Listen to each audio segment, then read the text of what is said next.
Welcome to the Bible in Your Life podcast. This is week 38, day 1. We'll be reading from the King James Version. Be sure to join us live every Sunday at 6:30 p.m. Daylight Saving Time. You can find the Zoom details in the description.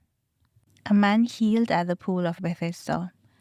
After this, there was a feast of the Jews, and Jesus went up to Jerusalem. Now there in Jerusalem by the sheep gate a pool, which is called in Hebrew Bethesda, having 5 porches.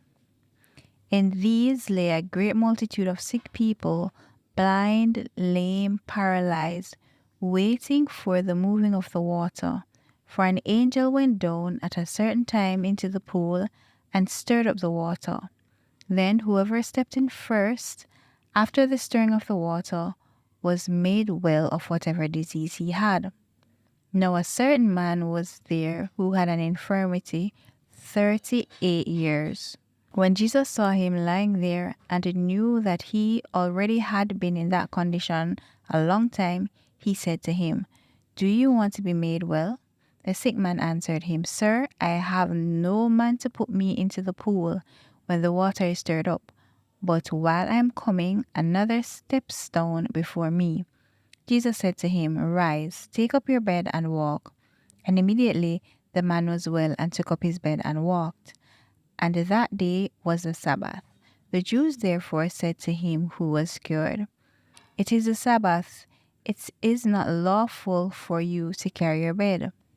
He answered them, "He who made me well said to me, 'Take up your bed and walk.'" Then they asked him, "Who is the man who said to you, 'Take up your bed and walk'?" But the one who has healed did not know who it was, for Jesus had withdrawn, a multitude being in that place. Afterward, Jesus found him in the temple and said to him, "See, you have been made well. Sin no more, lest the worst thing come upon you." The man departed and told the Jews that it was Jesus who made him well. Honor the Father and the Son.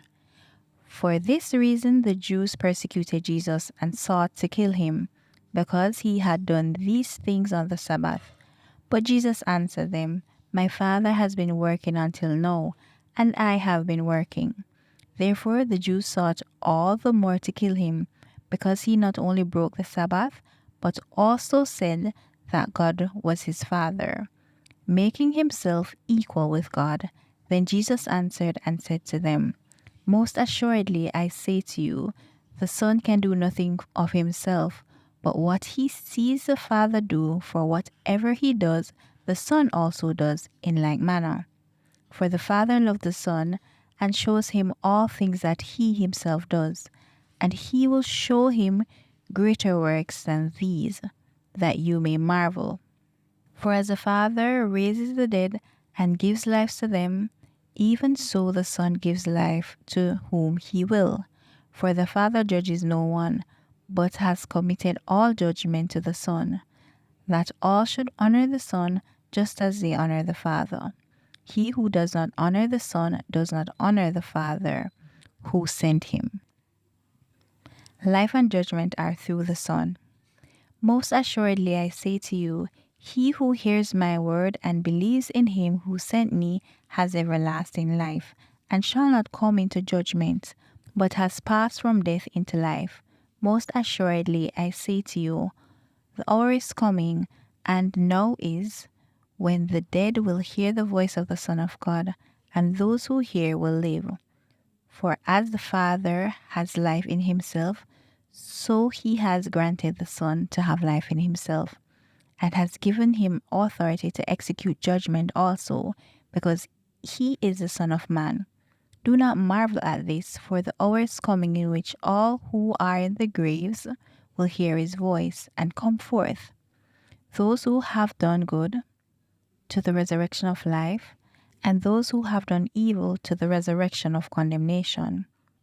I can of myself do nothing. As I hear, I judge, and my judgment is righteous, because I do not seek my own, but the will of the Father who sent me. The fourfold witness. If I bear witness to myself, my witness is not true. there is another who bears witness of me, and I know that the witness which he witnesses of me is true. You have sent to John, and he has borne witness to the truth. Yet I do not receive testimony from man, but I say these things that you may be saved. He was a burning and shining lamp, and you were willing for a time to rejoice in his light. But I have a greater witness than John's, for the works which the Father has given me to finish, the very works that I do, bear witness of me that the Father has sent me. And the Father himself who sent me has testified of me. You have neither heard his voice at any time nor seen his form. But you do not have his word abiding in you, because whom he sent, him you do not believe. You search the scriptures, for in them you think you have eternal life, and those are they which testify of me. But you are not willing to come to me that you may have life. I do not receive honor from men, but I know that you do not have the love of God in you. I have come in my Father's name, and you do not receive me. If another comes in his own name, him you will receive. How can you believe who receive honor from one another and do not seek the honor that comes from the only God? Don't think that I shall accuse you to the Father. There is one who accuses you, Moses, in whom you trust. For if you believed Moses, you would believe me, for he wrote about me. But if you do not believe his writings, how will you believe my words? Jesus is Lord of the Sabbath. Now it happened that he went through the grain fields on the Sabbath. And as they went, his disciples began to pluck the heads of the grains. And the Pharisees said to him, Look, why do they do what is not lawful on the Sabbath? But he said to them, Have you ever read what David did when he was in need and hungry? He and those with him. He went into the house of God in the days of Abiathar the high priest, and ate the showbread, which is not lawful to eat except for the priests, and also gave some of those who were with him. And he said to them, The Sabbath was made for man, and not man for the Sabbath. Therefore the Son of Man is also Lord of the Sabbath. At that time Jesus went through the grain field on the Sabbath, and his disciples were hungry, and began to pluck heads of grains and to eat. And when the Pharisees saw it, they said to him, Look, your disciples are doing what is not lawful to do on the Sabbath. But he then said to them, Have you not read what David did when he was hungry? He and those who were with him, how he entered the house of God and ate the showbread which was not lawful for him to eat, nor for those who were with him, but only for the priests.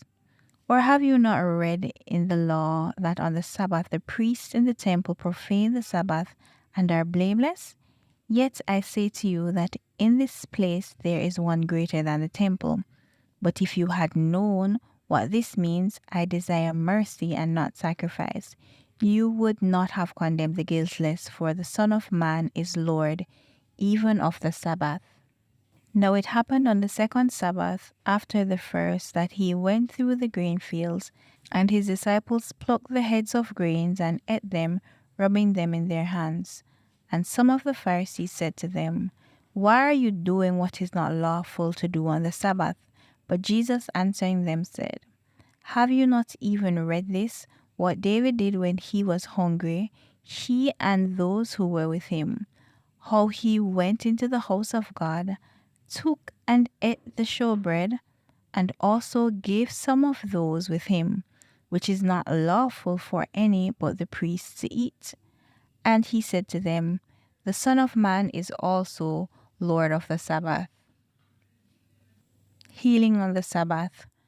And he entered the synagogue again, and a man was there whom had a withered hand. So they watched him closely, whether he would heal on the Sabbath, so that they might accuse him. And he said to the man who had the withered hand, Step forward. Then he said to them, Is it lawful on the Sabbath to do good or to do evil, to save life or to kill?" But they kept silent. And when he looked around at them with anger, being grieved by the hardness of their hearts, he said to the man, "Stretch out your hand." And he stretched it out, and his hand was restored as whole as the other. Then the Pharisees went out and immediately plotted with the Herodians against him, how they might destroy him. Now when he had departed from there, he went into their synagogue, and behold, there was a man who had a withered hand. And they asked him, saying, "Is it lawful to heal on the Sabbath?" that they might accuse him. Then he said to them, "What man is there among you who has one sheep, and if it falls into a pit on the Sabbath, will not lay hold of it and lift it out? Of how much more value, then, is a man than a sheep? Therefore it is lawful to do good on the Sabbath." Then he said to the man, "Stretch out your hand." And he stretched it out, and it was restored as whole as the other. Then the Pharisees went out and plotted against him, how they might destroy him.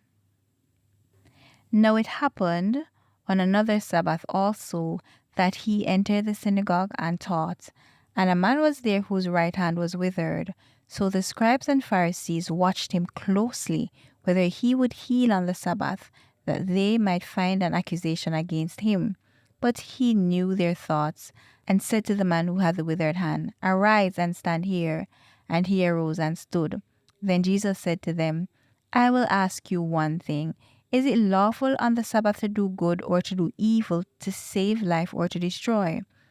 And when he had looked around at them all, he said to the man, "Stretch out your hand." And he did so, and his hand was restored as whole as the other. But they were filled with rage and discussed with one another what they might do to Jesus. "Behold my servant."